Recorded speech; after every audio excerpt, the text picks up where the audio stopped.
नए ब्लॉग में। आपका एक हफ्ते से थोड़े दिन ज़्यादा ही हो गए, आपका स्वागत है। मुझे याद है लास्ट वाला ब्लॉग मैंने गणगौर का बनाया था और मुझे रिसेंटली रियलाइज़ हुआ कि मुझे थोड़ा सा उसमें और बताना था, दिखाना था कि वो जो रिचुअल्स होते हैं 16 दिन पूजा कैसे होती है, फिर लास्ट में विदाई कैसे होती है, बट मैं दिखा नहीं पाई। I am sorry for that. आज है 3 अप्रैल और चैत्र नवरात्रि का 5वां दिन है मेरे हिसाब से। तो बेसिकली मैंने ये सोचा था कि एक एक दिन का ना बना के मैं बीच में एक दिन का बनाऊं और फिर मैं लास्ट का दिखाऊं आपको। तो आज 5वां दिन है, 3 अप्रैल है। इसका महत्व तो ऑलरेडी बहुत ज़्यादा होता है ये चैत्र नवरात्रि में, आप जो भी करते हैं, और शारदीय नवरात्रि में। तो यही सब है। आज अभी फ़िलहाल 8:15 बज रहे हैं, हस्बैंड मेरे ऑफिस जा चुके हैं, बेटी मेरी सो रही है। तो पहले जब मेरी शादी नहीं हुई थी और शादी होने के बाद भी जब बच्चा नहीं था, तो मैं पूरी कोशिश करती थी कि ये जो टाइम है ना, मैं सूर्योदय के टाइम तक पूरा कर लूँ, और कर भी लेती थी। और जब से बच्चा हुआ तब से आपको ना उसके हिसाब से एडजस्ट करना पड़ता है, और भगवान से मैंने ये फ्लेक्सिबिलिटी थोड़ी सी मांग ली है। तो अभी मैंने नहा के जस्ट मैं आई हूँ, अभी पूजा करनी मेरी बाकी है। नाश्ता वाश्ता जो भी है आप देखेंगे कैसा क्या चल रहा है, प्लस नया क्या क्या कर रहे हैं, यही आप इस ब्लॉग में देखेंगे। शुरू करते हैं। मैं कुछ भी दिखाऊं उससे पहले मैं अपने नए फ्रेंड से आपको इंट्रोड्यूस कराना चाहती हूँ। ये मुझे सड़क पे मिले थे, बहुत छोटा था ये पौधा, बहुत ज़्यादा छोटा।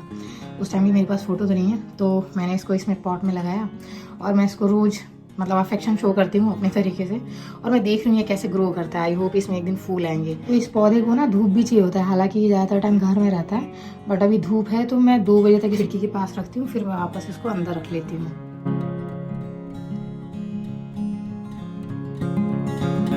तो जो नॉर्मल डेज भी होते हैं तो कुछ नंबर्स में मैं उस टाइम भी गायत्री मंत्र का जब तो वैसे भी करती थी, पर नवरात्रि में थोड़ा सा बढ़ा के करते हैं क्योंकि ये टाइम बहुत ही इंपॉर्टेंट होता है शुद्धि के लिए भी, प्लस उसका फ़ायदा ज़्यादा मिलता है। तो ये सब चीज़ें वैसे दिखानी नहीं चाहिए, पर मुझे ऐसा लगता है कि जब सब कुछ दिखाते हैं अच्छा बुरा, तो जो अच्छी चीज़ है वो क्यों ना दिखाऊं। मैं पर्सनली फील करती हूँ कि हो सकता है किसी को ये ज़रूरत हो, या फिर कौन इंस्पायर हो जाए, हु नोज़। और ट्रस्ट मी, ये जो मेरा हवन कुंड है, बहुत सारे लोग इसके बारे में पूछ चुके हैं कि कहाँ से लिया आपने, रोज़ करने के लिए बहुत सही है, ऐसा वैसा, कभी मिले तो हमारे भी लेते आना। तो मुझे ऐसा लगता है कि लोग इंस्पायर होते हैं, और अच्छी बात ये है कि बहुत अच्छा है ना कि जब आप अच्छा करते हैं उससे लोग इंस्पायर होते हैं, बुरा करने से तो बेटर ही है। तो अभी मैं हवन करूँगी और फिर उसके बाद जब करूँगी, सो दैट उसकी जो एनर्जी है वो मैं और अच्छे से ग्रास्प कर सकूँ।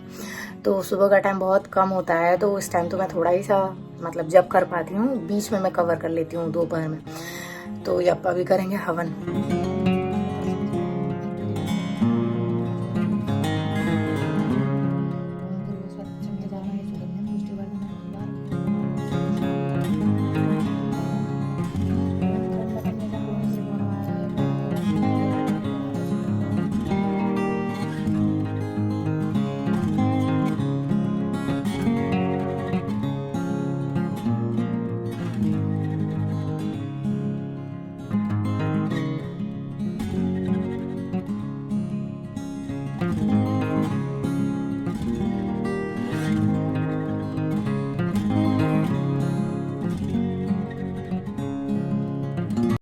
पहले मैं थोड़ी सी फास्टिंग कर लेती थी, बट अभी बीच में मेरा थोड़ा सा वजन घट गया था, 2-3 किलो।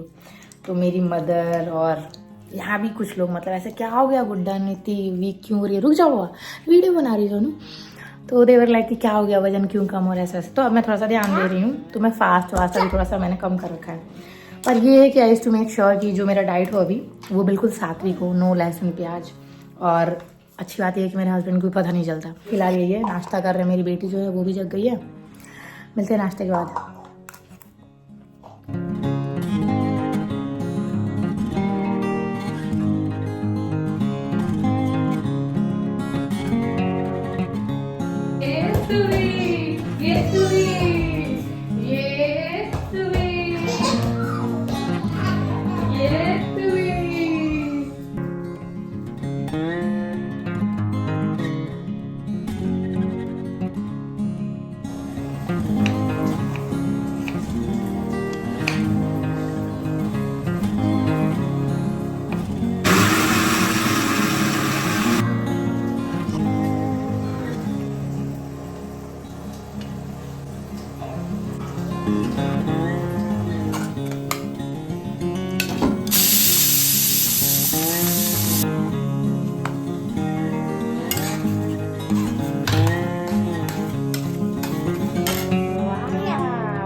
3:10 हो रहे हैं। लंच वंच कर लिया था, मेरी बेटी सो रही, मैंने भी थोड़ा सा नैप ले लिया था।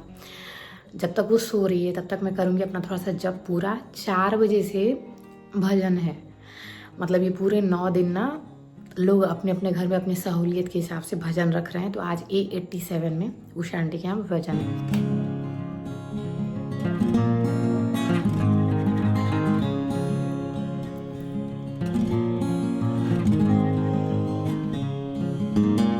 तो मैं तैयार हो गई हूँ, 4 बज के ज़्यादा ही मिनट हो गया, 4:15 हो गए हैं। मेरी बेटी अभी भी सो रही है। उठाती हूँ, चलते हैं 87 में, दिखाते हैं वहाँ का माहौल।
तत्सवितुर्वरेण्यं भर्गो देवस्य धीमहि धियो यो नः प्रचोदयात्। त्र्यम्बकं यजामहे सुगन्धिं पुष्टिवर्धनं उर्वारुकमिव बन्धनात् मृत्योर्मुक्षीयमामृता। तो भाई आ गई मैं रूम पे, 7:30 हो गए हैं और अब मैं जाऊंगी शाम की पूजा करूंगी, दिया जलाऊंगी और फिर डिनर बनाऊंगी।